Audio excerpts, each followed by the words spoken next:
Saudara, pasca penetapan tersangka Gubernur Bengkulu Rohidin Mersyah, KPK menyegel ruang kerja Gubernur dan Sekda di kantor Gubernur Bengkulu.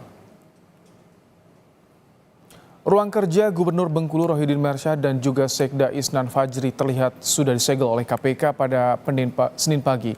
Penyegelan dilakukan di pintu masuk ruang kerja Gubernur dan Sekda dengan kertas yang bertuliskan dalam pengawasan KPK tertanggal 24 November 2024. Ruang kerja gubernur yang berada di lantai 3 tampak tak ada aktivitas sama sekali. Pada Senin pagi, Wakil Gubernur Bengkulu memberikan semangat kepada pegawai dan memastikan Pemprov berjalan normal. Tampil hari ini untuk memberikan motivasi kepada ASN pemangku kepentingan supaya dia bekerja, jangan tidak semangat ya. Nah, kita tetap berjalan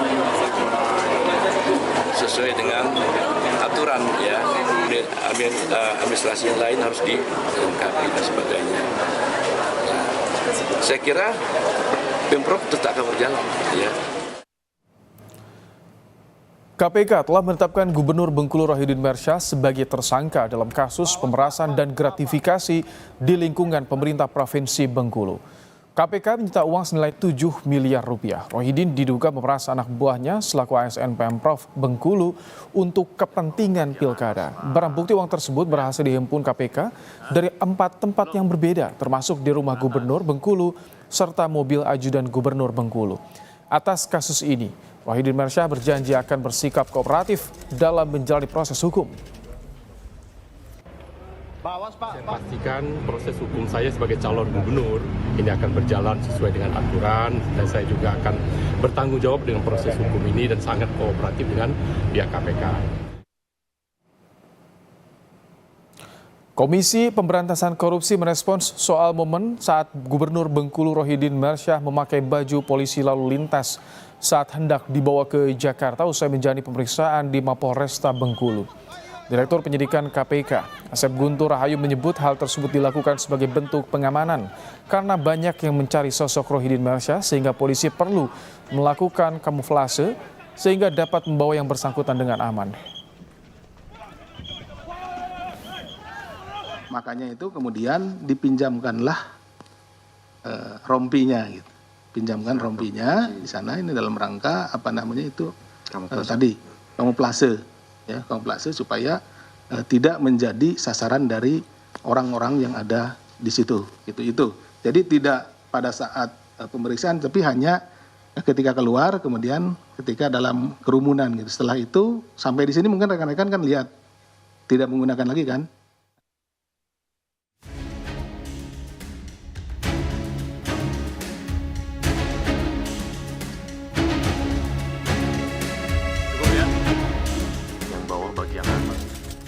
Setelah terjaring operasi tangkap tangan KPK di Bengkulu, penyidik KPK akhirnya menetapkan Gubernur Bengkulu Rohidin Mersyah bersama 2 pejabat daerah Bengkulu lainnya sebagai tersangka pemerasan dan gratifikasi dari sejumlah pejabat daerah di pemerintahan Provinsi Bengkulu.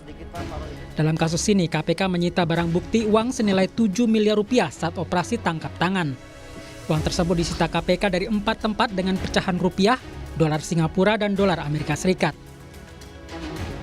KPK menyatakan penyelidikan kasus ini sudah dimulai sejak Mei 2024 lalu dengan adanya informasi mengenai adanya mobilisasi dukungan anggaran dari sejumlah kepala dinas terkait dengan rencana keikutsertaan Rohidin dalam Pilkada 2024. Apakah ada nuansa politis? Saya kira tidak, karena saya sampaikan tadi, ini perkara ini dimulai penyelidikan dari bulan Mei.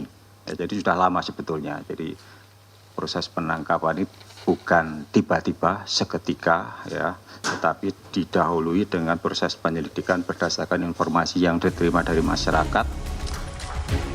Penangkapan Rohidin pada kasus OTT kali ini tidak berjalan mudah.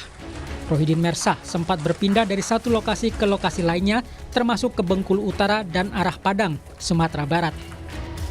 Butuh waktu hingga 3 jam hingga akhirnya Rohidin ditangkap dan dibawa ke Mapolres Bengkulu Sabtu lalu. Kita mau lakukan penangkapan, tetapi dia kemudian pergi ke arah Padang itu ke daerah Bengkulu Utara sekitar mungkin 3 jaman dari ini. Itu ada proses saling kejar lah di situ ya. Kemudian singkat ceritanya bisa kita tangkap sama tim, kemudian dibawa ke Mapolres. Saat OTT KPK di Bengkulu, penyidik KPK menangkap 8 orang untuk dilakukan pemeriksaan. Dari 8 orang tersebut, KPK menetapkan 3 orang menjadi tersangka. Ketiga tersangka OTT KPK saat ini telah ditahan di Rutan Cabang KPK Jakarta. Ketiganya akan dilakukan penahanan selama 20 hari ke depan, terhitung sejak tanggal 24 November 2024. Tim Liputan Kompas TV.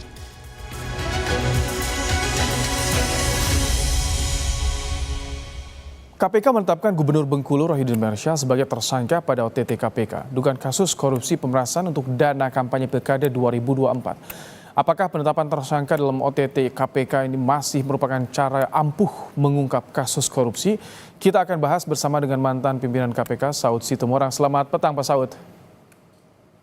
Selamat petang. Baik, Pak Saud, melihat kasus Gubernur Bengkulu ini jadi bukti bahwa OTT memang masih ampuh, masih dibutuhkan dalam menunjang kerja KPK.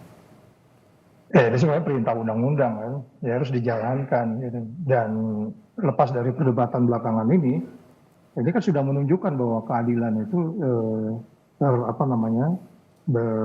terungkap di sini bahwa memang justru KPK harus meningkatkan itu. Pertama kalau lihat dari kronologisnya, Alex kan sudah menjelaskan mulai dari proses tahapan pengaduan masyarakat dan kemudian itu dimulai dari tahun ini awal bulan Mei dan seterusnya. Jadi bagian dari penegakan hukum yang adil, berkepastian dan bermanfaat itu kan ya dengan OTT ini sendiri. Jadi lepas dari kemudian ada persoalan yang menyangkut dengan kontestasi, itu ya nanti kita lihatnya syaratnya toh ya di kasus-kasus sebelumnya juga itu terjadi dan kemudian silakan saja rakyatnya menyikapi ini apa benar seorang pemimpin melakukan abuse of power seperti ini.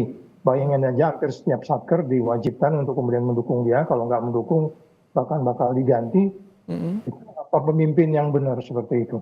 Oke, Pak Saud, sepengalaman Anda ketika dulu di KPK, memang abuse of power ketika di masa pemilihan jelang pilkada seperti ini rentan terjadi, marak terjadi.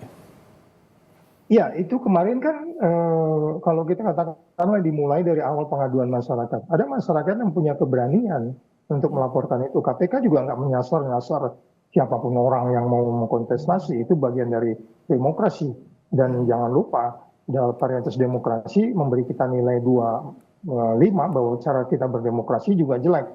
Bayangin 1 sampai 100 kita dapat nilai 25. Jadi itu makanya kita tidak berupaya untuk mencampur adukan persoalan kontestasi dengan persoalan demokrasi dan persoalan korupsinya. Tetapi kemudian ada orang yang berani melapor. Saya nggak mengatakan bahwa di daerah lain orang jadi takut melapor, tapi modus-modus model-model seperti ini kan sangat umum. Tidak hanya di tingkat daerah, tingkat provinsi, tingkat nasional juga begitu. Kita tahu ada yang namanya favoritism, ada keberpihakan, ada yang tidak netral dan seterusnya. Nah, varietas demokrasi yang mengatakan demokrasi kita carut-marut ini bagian yang paling menentukan di dalam pemberantasan korupsi. Karena ikutannya kan nanti, bayangin aja kalau umpamanya APBD-nya Bengkulu itu sekitar 2, sekian triliun ya.